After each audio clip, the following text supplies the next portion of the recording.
All right, we're back from the break. The hashtag is NewsGang. After discussing important matters of the cost of living and the cost of food and the politics around it, let's now talk about those people who want to run this country for the next 5 years. And the one half of the debates was done. Listen, before we even get to listening to what the deputy presidential candidates had to say at that first ever deputy presidential debate that took place on Tuesday, perhaps Linus can explain to us why we're calling it the first ever deputy presidential debates in this country. Linus. Because indeed it is. This is the first time that running mates have been put together to discuss and so that they can share their policies and they can debate each other ahead of the election. And this was quite historic and quite an achievement for the organizers, and that's the Presidential Debates Secretariat, which brings together the media houses around the country, all the media houses basically, all the television stations, all the radio stations, online platforms. This is the biggest joint media project ever actually put together in the history of the media in this country. And it was 100% attendance. There are 4 presidential candidates that have been cleared to run for president this year, and you have all the 4 running mates participating in the debate. And the structure of the debate is such that in order to protect quality and allow each of the candidates to have a lot of time, they've been split into 2, where we have Tier 1, which is made up of candidates whose polling numbers show that they have less than 5% popularity ratings. They go into one pool, and those above 5% go into the second pool, the Tier 2 debate, which takes place in the evening. That is 7:30, actually 8 p.m., going all the way to 9:30. And so that's why we call it it's historic, because this is the first time we got 100% attendance of this joint debate by running mates. So let's listen to a little bit of that action. And I'd like us to begin with the first debate, and that was between Justina Wamai of the Roots Party of Kenya and between Ruth of the Agano Party, Ruth Mucheru of the Agano Party. And as you can imagine, the debate was around the one issue that the Roots Party has got the country talking about. Mvinyo ilhali wewe unakunywa maji. Haya, tulia Zubeido, sikie mambo. Now, Kenyans, like I said, you are here to open up your vision to the future. There are 2 species of marijuana, or they are cousins, let me say that. Cousin moja anaitwa THC, which has the psychoactive ingredient. That is the cannabis sativa that you hear all the time, imeshikwa na watu wa DCI. But sisi focus yetu ndi CBD, or cannabis. That one gives you industrial hemp.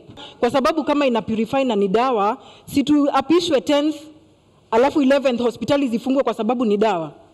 Let us hear, how does it purify? I would wish to know.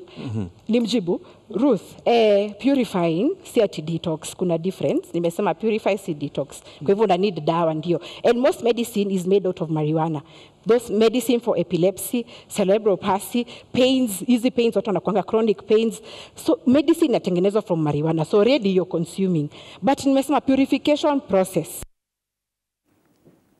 It was interesting, Yvonne, we were there behind the scenes when this was going on. And I remember Justina Wamai said she's there to defend their manifestos. Remember the 10-point manifestos that included legalizing marijuana, exporting dog meat, rearing snakes, moving the capital from Nairobi to Isiolo, hanging those found to be guilty of corruption, and amongst other things. So she said she was there to defend, and defend she did. The marijuana issue, mesikia kuna aina mbili. kuna sisi na kuna ile ingine ambao tunajua. So I really, what for me was almost impressive was the fact that both ladies actually turned up to defend the policies of their parties and of course their presidential candidates. The issue of course marijuana and also even the issue of hanging corruption suspect came up. Each side defending its stand with the Agano deputy presidential candidate saying they'll follow the law, and with the Roots parties, Wamai saying that they're going to hang them. Yeah, but really for me it was the fact that they were both there. They're both women, and they really defended their stand.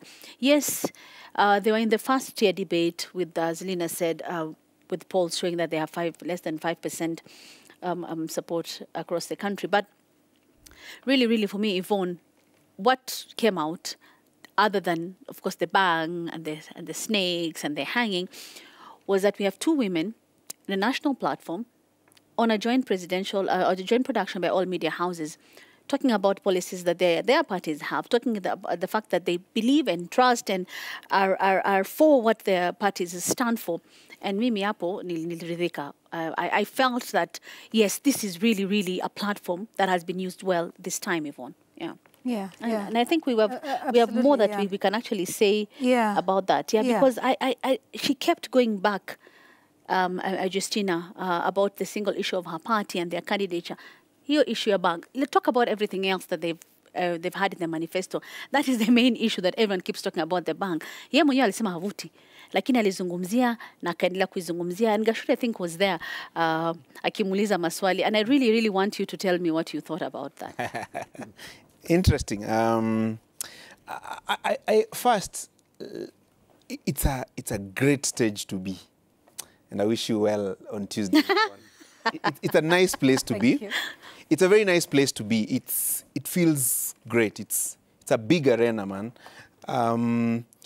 Seeing the candidates respond to questions right there with the audience behind you, it's a great feeling. I think it's one of those very rare things that you will ever do in your career as a journalist. But suffice to say, listening to the two running mates, I felt it was a good introduction for them to the big political scene. And their ability to respond to questions and defend their manifestos and defend the views and opinions of their presidential ticket was interesting for me. Maybe one would have expected that that first debate would be boring, a bit sluggish, but it ended up being very vibrant.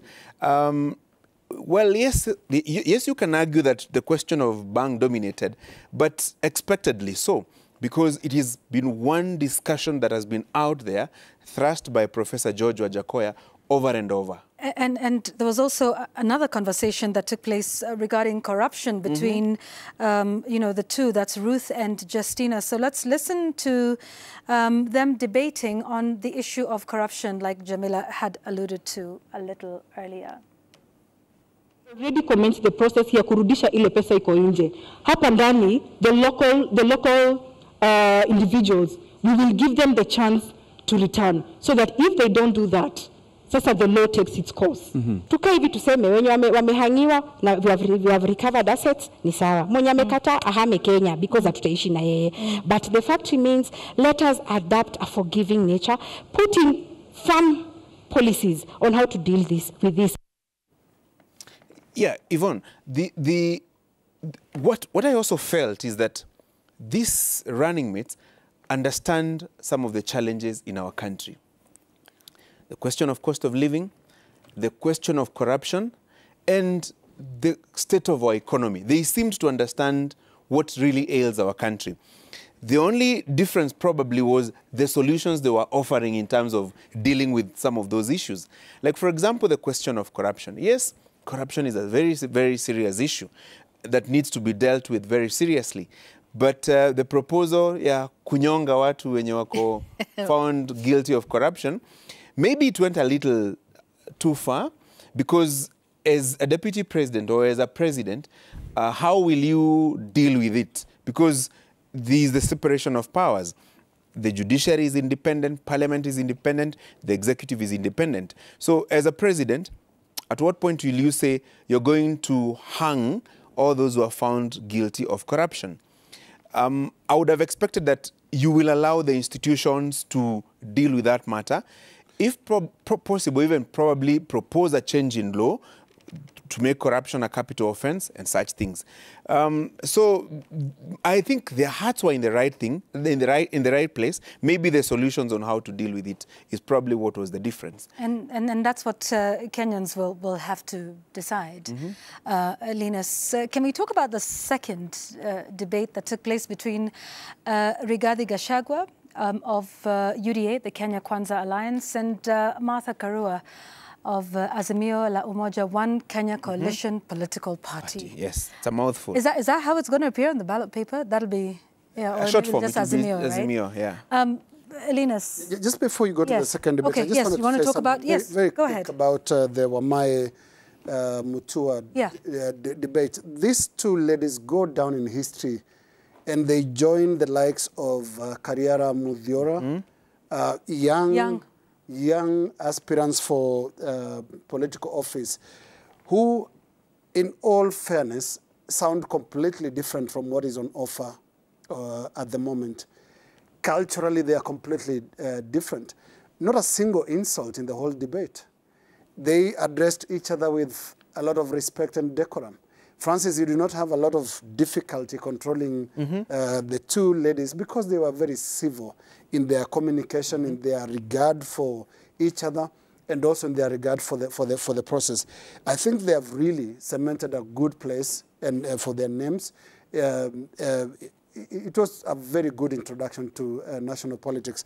And remember, this is the first time they're running for office. For any public. For any public actually, office. Justina did try to run for I think it was Member of Parliament. I see. Yeah, in the previous election, yeah. But you can imagine being on a deputy, on a presidential ticket. It's a very big platform.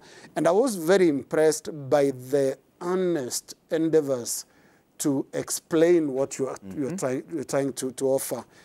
Even as complex, some of those complex and, quite frankly, unconventional manifesto proposals.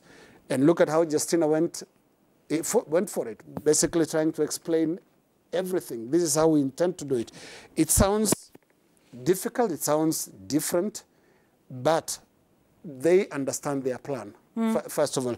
Honestly, quite frankly, they understand their plan way more better than those we regard as senior understand the Unga issue. Yeah, and I guess that's the beauty of a process like this, that you then get to see people and hear from them in a way that perhaps you don't get to do, out on the campaign trail. It's a civil space and people debate each other. Kind of reminds me of when we used to do debates and jadala. A small addition to what LK was saying. Yes. I also noticed that maybe with the benefit of a bit of fact-checking, there's some things that the two running mates were saying that were a little off the mark in terms of facts. Like, for example, when Justina told us that marijuana farming has been legalized in Malawi, that was not correct. Yeah. And this presentation of marijuana farming as the ultimate solution to our challenges as an economy, I don't think that is the correct position, because there are some countries that have legalized the use of marijuana, but their economies are not all that progressive. You can't say they are first world, per se. And then secondly, for Ruth, when she says that we will get back the 10 trillion shillings that is out there, we try to probe where is this 10 trillion shillings. And I remember her saying that her presidential candidate has written to these nations where the money is stashed. And when we tried to probe, there was no outright answer. Who have you written to and who owns this money? Maybe in the heat of moment, some not very factual things were said, but hey, this is a big platform sometimes. It's 90 minutes, huh? Yeah, it's 90 minutes. Yeah, okay. So we move from perhaps two debutantes on such a huge stage, and a huge national platform, to two others who have been around the block, so to speak, politically anyway. Rigathi Gachagua, having been in provincial administration before, and also having been a member of parliament. Even for him, it is a big deal because he's a first-time member of parliament, is he not? And now on a presidential ticket. And then you've got Martha Karua, who's also, been around, has run for office, been a member of parliament, run for governor, and now on this ticket. Linus, what were your thoughts on that second debate? It was a debate that was preceded by a lot of expectations. The tension was palpable around the political circles. On the Kenya Kwanza side, there was Rigathi Gachagua, and the Azimio la Umoja One Kenya Party side, there was Martha Karua. So the air of anticipation around the country was quite high because it was expected to be a massive showdown. Now, look at the pre-debate expectations. Let's start with the Kenya Kwanza side. Kenya Kwanza started by playing down expectations, lowering expectations by, first of all, not being very clear on whether the candidate Rigathi Gachagua is participating or not. And then on Monday, he turns up and at the rehearsals, and we took him around, showing him the stage and telling him and taking him through the protocols, basically. And we knew now this is going to be quite something. Yeah. And then Martha Karua, who is a very seasoned debater was a seasoned debater in the National Assembly in her 20 years as Member of Parliament. Everybody expected that she was going to come with guns blazing, basically conduct a political cremation of Rigathi Gachagua, because as they presumed a better debater. But what we saw are two candidates who came to the stage very careful not to commit mistakes. So it started off like a boring European Champions League final, where the teams are just, playing safe, don't attack, keep it at the back, make sure the back line is not leaking, don't concede a goal and all that. There was that obsession by these two candidates not to concede goals. And that's how they started. And it took quite a bit of time for this debate to warm up and to build up. And to get them to go for each other. And here is something that perhaps it's not becoming very clear yet to our leaders as they come for debates. Debates are platforms for you to engage each other. I've seen a lot of comments about moderators and things like that. Moderators are just there to facilitate you, to help you engage each other. And what did Karua and Rigathi Gachagua do? For much of the time, they avoided going head-on, and that sort of plays to my comparison of that to a very careful European Champions League final event. Yeah, let's listen to Gachagua and Martha on the issue of who's a state project, Martha being a state project. Let's listen to them sparring over this matter. The deputy, is she the running mate of Raila Odinga, the project, or is she the running mate of Uhuru Kenyatta, the project master? It is true that both I and my captains are projects, but projects of the people of Kenya. And I was competitively selected, unlike my friend who was handpicked. I faced an interviewing panel, and also through demands of Kenyans and many endorsements, I was selected. Kenyans know I'm competent. Yvonne. Let's listen to another one, just to illustrate what Linus was talking about. Perhaps this might have been the moment where there was some type of debate on the issue of state capture. Let's listen to that.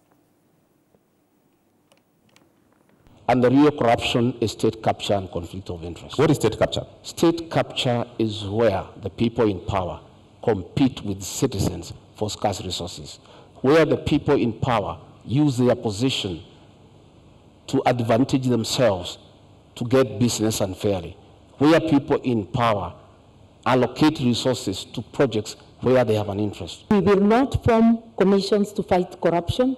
We will go directly for the jugular of corruption cartels, apply the law across the board, and while we agree that there is need to review salaries in view of the cost of living, it's very easy to promise heaven. Without fighting corruption, without physical discipline, non-priority spending being cut out, that is not possible. Yvonne, the issues of graft and integrity were really discussed. In fact, at some point, I think they were asked what they were worth, wakaambiwa declare. But I found two things interesting. One, the fact that the president found himself on that debate. Hakuwa kwa stage, hakuwa kwa audience, but he was mentioned quite a bit in that debate, especially, of course, by the Kenya Kwanza deputy presidential candidate Rigathi Gachagua. And I kind of noticed that Martha Karua really tried to not engage him directly on that. She wasn't even looking at him directly. I think throughout the whole debate, walipokuja ndo akasalimiana, walipokuwa wanaondoka ndo akamwangalia. She was just looking straight throughout that. But the president found himself there several times.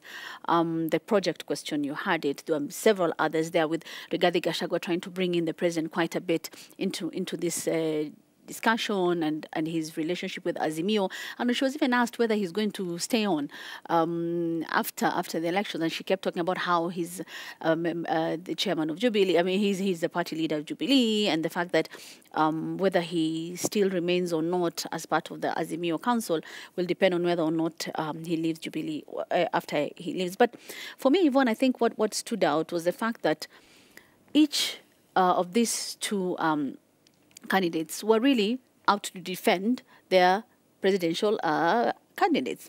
For instance, like Rigathi Gachagua talking about how William Ruto should be the next president, and he given his reasons why, and Martha Karua really standing firm about why she's supporting Raila Odinga. Remember, she was even asked questions about what she said in 2017 about how she and Raila Odinga would not see eye to eye in terms of policies, but she tried to explain why now she's with him on the same side.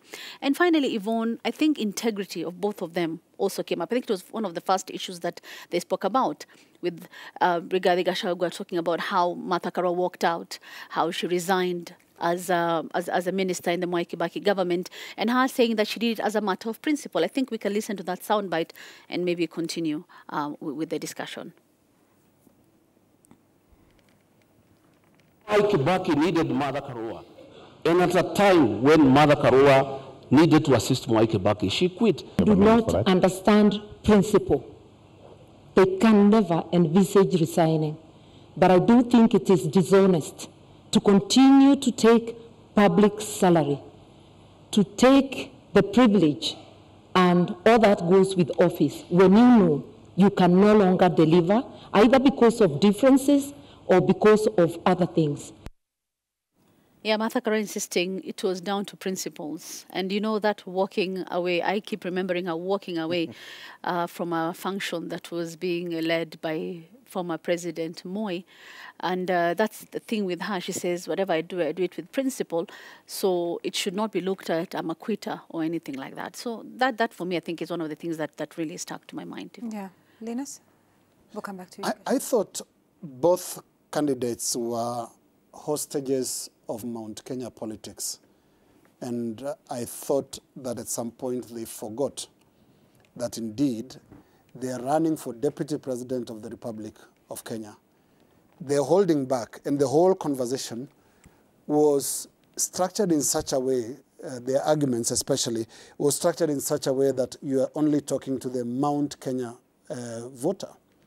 Because when you place President Uhuru Kenyatta in the center, and not on questions of the national kind, then you're actually appealing only to a certain region in the country. Now, Martha Karua completely avoided and really tried to avoid being drawn to the Uhuru conversation, which in my view would have been a miss. I mean, I remember, I think it was Bill Clinton one time when he was debating when he was running for governor of Arkansas, and his opponent kept bringing the name of his wife, Hillary, and saying, you know, Hillary's law firm was involved in some. And, you know, he just said, look, Hillary is not here, you are debating me. And that would have been a line that would have really come in handy for Karua when it comes to the question of Uhuru Kenyatta, because I mean Rigathi Gachagua brought Uhuru's name because it works perfectly and perfectly for the UDA base. And it reminded me, and I think we had this conversation when Rigathi Gachagua was being picked over Kindiki Kithure for running mate. The gameplay in UDA was you have to lock Central Kenya. You have to find somebody who is able to fight Uhuru Kenyatta, the president, because Uhuru is on the other side. And who better than Rigathi Gachagua to do that? And he took this battle to the debate and tried very much, and repeatedly to make Uhuru Kenyatta the subject of debate. Yeah, Francis? Absolutely. And Jamila says President Uhuru Kenyatta found himself on the debating podium. He was likely to, inevitably so, because of the position that he plays in his succession race. And you notice that Rigathi kept mentioning his name, linking him to one issue or another, talking about the handshake, and continuously trying to invite Martha Karua to respond and maybe defend President Uhuru Kenyatta in the debate, something she totally kept away from. And it was strategic, I think, for both ends. Strategic to sell the narrative that, hey, this is a President Uhuru Kenyatta project to succeed himself. I think that was the target by the Rigathi team. But on the other hand, Martha trying to show that this is a ticket that does not necessarily fit in the project description as has been labeled by the Kenya Kwanza team. So that then takes me back to what LK was saying. The sparring, cautiously so that you don't seem to make a mistake, because one wrong answer would dictate the eventual look and conclusion of what that debate was all about. And you could also tell the kind of caution that there was in terms of not making any mistake. When you're referring to something, you refer to it, with precision, without necessarily having to create ambiguity that would create a miscommunication. And I think this tells you the kind of competition that we're talking about. This was a debate that was largely targeting, the answers were largely targeting a specific constituency. When you respond and link President Uhuru Kenyatta, you are addressing a certain constituency. When you defend or avoid defending President Uhuru Kenyatta, you're also dealing or addressing a certain constituency. And so you could tell a lot of caution. And lastly, this tells you the kind of a debate that we are likely to have next week. The question of handshake is likely to come up heavily, prompted by the Deputy President and responded to by Raila Odinga, the Azimio candidate. So you are likely to see a replica of what happened on Tuesday, coming Tuesday, but in a bigger scale, if you are to look at it, in my opinion. I think, Linus, now that the Kenya Kwanza team has confirmed the Deputy President will be there for the next debate, of course, with a set of conditions. Maybe you're looking at another now perfect score in terms of attendance of all the candidates. Absolutely, 100%. And the first debate between Professor George Wajakoya and David Mwaura Wahiga, that's going to be quite a thriller. You can't even wait to see that. It's going to be very, very interesting. And then the second debate at 8 p.m. will be between William Ruto and Raila Odinga. That also is going to be quite a great night, because they're going to spar, they're going to push each other on issues. I don't know whether to call it issues or because there was a whole debate also on what are the issues during the deputy presidential debate. At some point, Rigathi Gachagua got uncomfortable with the question of leadership and integrity and said, I'm waiting for the issues to be discussed. And it becomes a very interesting issue, and I've seen the letter from the Kenya Kwanza side making certain demands about allocation of time. And obviously the guidance from the Presidential Debate Secretariat will be the rules and guidelines of the debate have already been shared. They can be amended midstream. You can't have debaters coming to choose what they should be asked. Because the next thing, obviously, is they will ask to even host the debate. What I would think would happen, Linus, this is my thought, is that all issues are important. All issues are important. Be it leadership and integrity, be it campaign promises, be it manifesto, all those issues are important. And so I think it will be important to let the discussion flow, let all these issues come up. If there is a feeling that the leadership and integrity question is at the center of all these discussions, so be it. So let the issues flow, let the discussion flow, because I think it is important to talk to Kenyans. But by and large, what I felt, and I think this is the importance of the debate, is that you see the presidential candidates and all the candidates have had a one-way kind of communication. You know, you go to the podium on top of vehicles and tell people what you will do to them. You know, the promises that you're making. And you know, if you're not careful, it's exactly the same format they would want for the debates. Absolutely. But now the reverse, and especially the opportunity offered by the debate, is to come and probe those issues, you know, ask questions about them. I think it is an important platform. It is an important affair. Let the questions be asked. So when you promise this, it's the question of what you have been promising versus the how and why. That's how I would sum up the discussion. Yeah, and what also came out, Yvonne, Jamila, from my observations from both the gallery and interacting with it was unmistakable that even the politicians actually knew this is a big stage. It's completely different. Mm-hmm. The feeling is not that of normal walking to a studio like this and doing an interview. It's way more overwhelming, and you could tell. I could actually sense that both Rigathi Gachagua and Martha Karua were quite nervous ahead of the debate. Mm-hmm. They were quite nervous. They took there was a slight delay in getting them to the backstage and to the stage. I think the debate delayed by 4 minutes because, you know, we had to allow them to make their way to the podium. They balloted a bit late, I think, on the hour itself. 8, yes. At exactly 8 instead of a few minutes too, because you know it's different. There's even an air of intimidation and all that, and then the sheer size of the operation, whether you're talking about the cameras, the organizational structure, over 100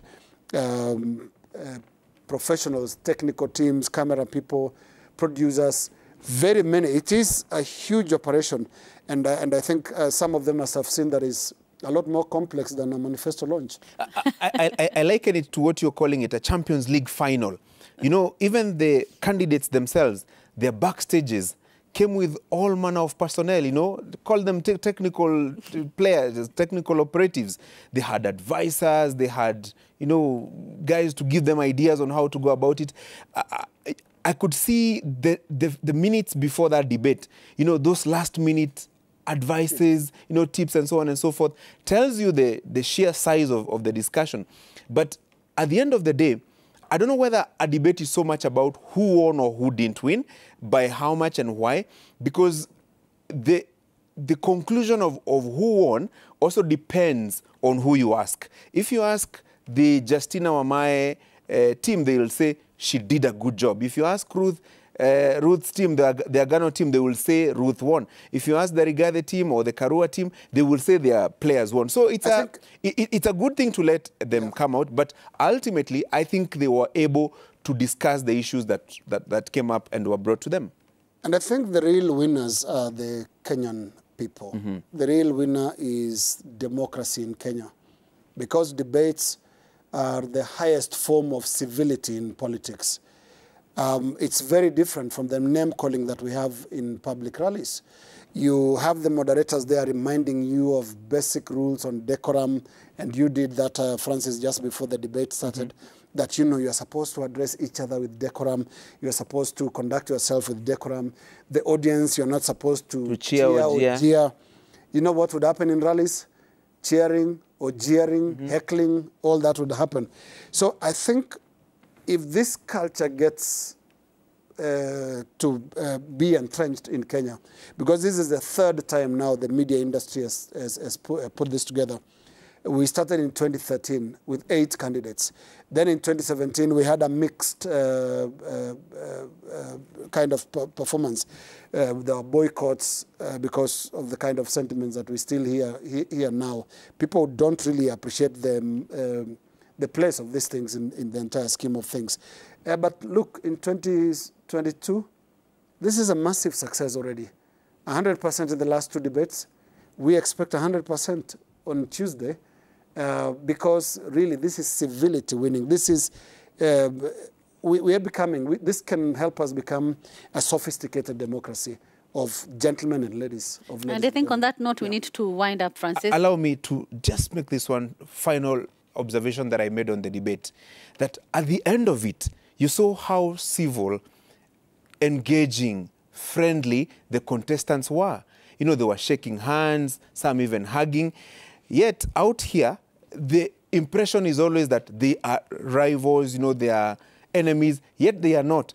Only competitors, not necessarily rivals. So maybe it was a good lesson also for their supporters that, hey, you may disagree on issues, on policies, on political views, but that does not necessarily mean it should be enmity. That is so true. That civility was very impressive. Absolutely. To watch a team, and it would be important to know that the first ever presidential debate was held in 1960 in the United States. The time it was between the Democratic nominee, who was a Senator, John F. Kennedy, against Vice President Richard Nixon, who was the Republican nominee. You want to mention a bit about the first ever in Kenya?